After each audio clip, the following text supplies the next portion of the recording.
بسم اللہ الرحمن الرحیم۔ ظفر اقبال اردو اکیڈمی، مثالی پرچہ نمبر 24۔ سوال نمبر 1 ہے، دستکش کے کیا معنی ہے؟ دستکش کا مطلب ہوتا ہے ہاتھ کھینچنے والا۔ سوال نمبر 2 ہے، مسابقت کے کیا معنی ہوتے ہیں؟ مسابقت کا مطلب ہوتا ہے مقابلہ۔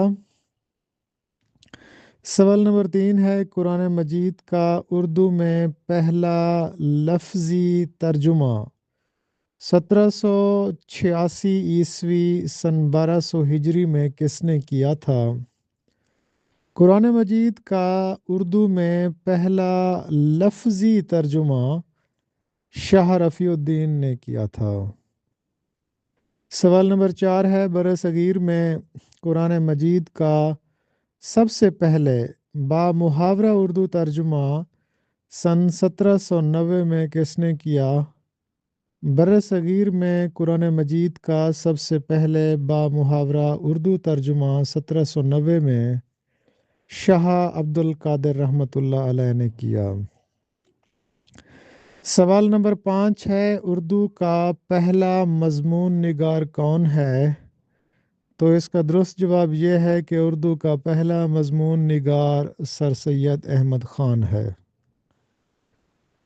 سوال نمبر 6 ہے، وہ کون سے ترقی پسند ادیب ہیں جنہوں نے اپنا آخری مضمون اردو میں فرعونیت کے عنوان سے لکھا؟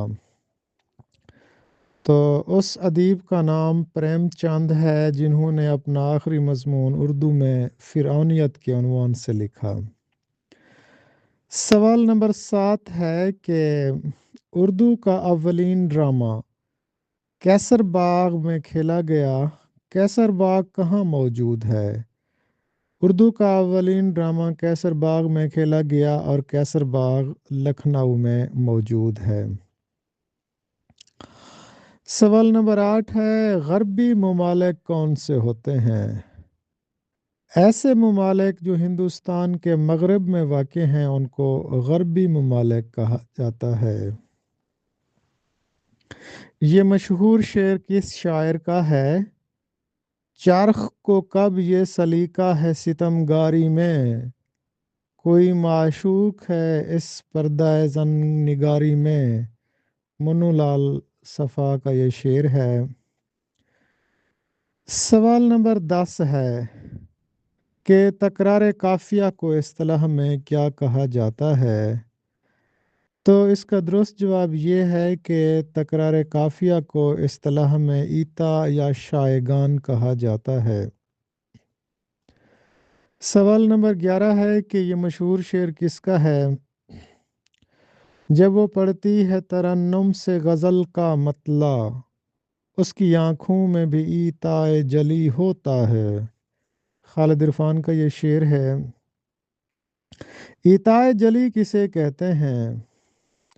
شعر کے دونوں مصروں کے قافیوں کو لفظاً و معناً مکرر لانا ایتائے جلی کہلاتا ہے۔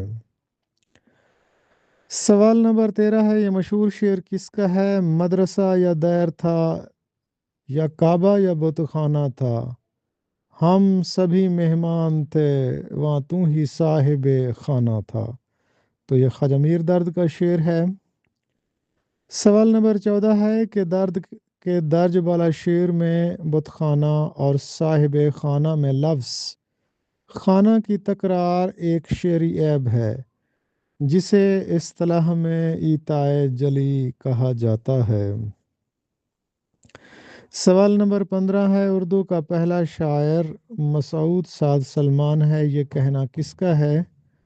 اردو کا پہلا شاعر مسعود سعد سلمان ہے، یہ کہنا ہے ڈاکٹر جمیل جالبی اور حافظ محمود شیرانی کا۔ سوال نمبر 16 ہے، اردو کا پہلا صاحب دیوان اور صاحب کلیات کسے کہا جاتا ہے؟ کلی قطب شاہ کو۔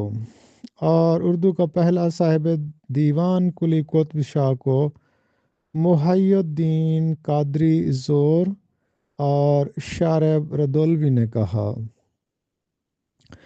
سوال نمبر 17 ہے، اردو کا پہلا مرثیہ گو ملا وجی ہے، یہ کہنا کس مشہور محقق کا ہے؟ اردو کا پہلا مرثیہ گو ملا وجی کو نصیر الدین ہاشمی نے قرار دیا ہے۔ سوال نمبر 18 ہے، کلی قطب شاہ کو اردو کا پہلا مرثیہ نگار کس نے کہا؟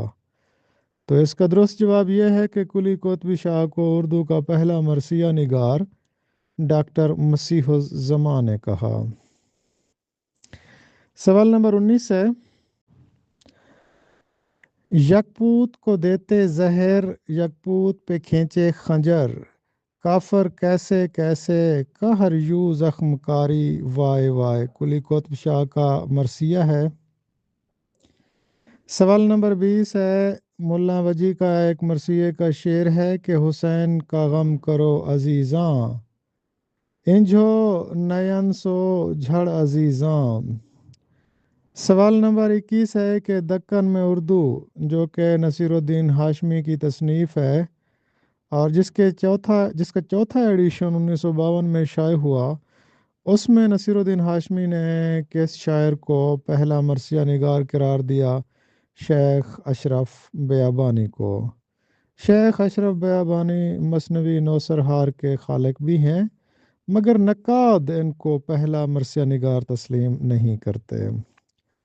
خدنگ جستہ کے کیا معنی ہے؟ چلایا ہوا تیر۔ خدنگ جستہ کس کا ناولٹ ہے؟ عزیز احمد کا ناولٹ ہے۔ خدنگ جستہ کا موضوع کیا ہے؟ امیر تیمور اور تاتاری تہذیب و تاریخ۔ باغ و بہار کے جواب میں کون سی داستان لکھی گئی تھی؟ رجب علی بیگ سرور کی فسانہ عجائب۔ فسانہ عجائب جو 1824 کو لکھی گئی تھی، اس کے متن میں کتنی مرتبہ تبدیلی کی گئی تھی؟ 18 مرتبہ۔ سب سے پہلے اردو کا لفظ ہندوستان کی کس کتاب میں لکھا گیا؟ تو اس کے بابری میں۔ اردو شاعری کو ریختہ کس مغل بادشاہ کے عہد میں کہا گیا؟ جلال الدین اکبر کے عہد میں۔ مثالی ریاست کا نظریہ کس مفکر نے سب سے پہلے پیش کیا؟ افلاطون نے۔ افلاطون نے اپنی مثالی ریاست میں 3 طبقات کا ذکر کیا ہے: حکمران، محافظ اور محنت کش۔ اردو میں کالم نگاری کے ابتدائی نقوش ملتے ہیں۔ رتن ناتھ سرشار ظرافت کے عنوان سے اودھ اخبار میں لکھتے تھے: یہی شیخ حرم ہے جو چرا کر بیچ کھاتا ہے، گلی میں بوذر و دل کے اویس و چادر زہرا۔ یہ اقبال کا شعر ہے اور درج بالا شعر میں گلی میں بوذر و دل کے اویس و چادر زہرا کی تلمیحات کا استعمال کیا گیا ہے۔ شیخ اردو شاعری میں ظاہر و باطن میں تضاد کی علامت ہے۔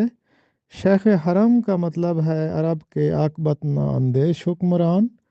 گلی میں بوذر کا مطلب ہوتا ہے حضرت ابو ذر غفاری کی گدڑی، اور دلک کا مطلب ہوتا ہے وہ پوشاک جو صوفیہ اور درویش پہنتے ہیں، گدڑی یا خرقہ۔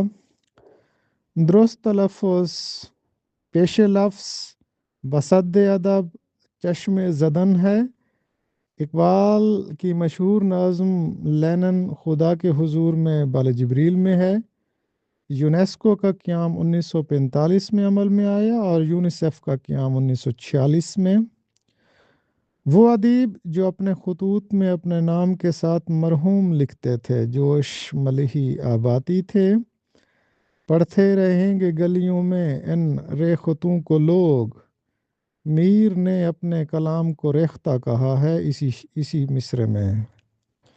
اردو کے مشہور شاعر تیلوک چند کا تخلص تھا محروم: میں چمن میں کیا گیا، گویا دبستہ کھل گیا، بلبلیں سن کر میرے نالے غزل خواں ہو گئیں۔ غالب کی تعلی ہے: اچیاں بانگا اوہو دیندے، نیت جنہاں دی کھوٹی ہو۔ بابا بلے شاہ کا شعر ہے۔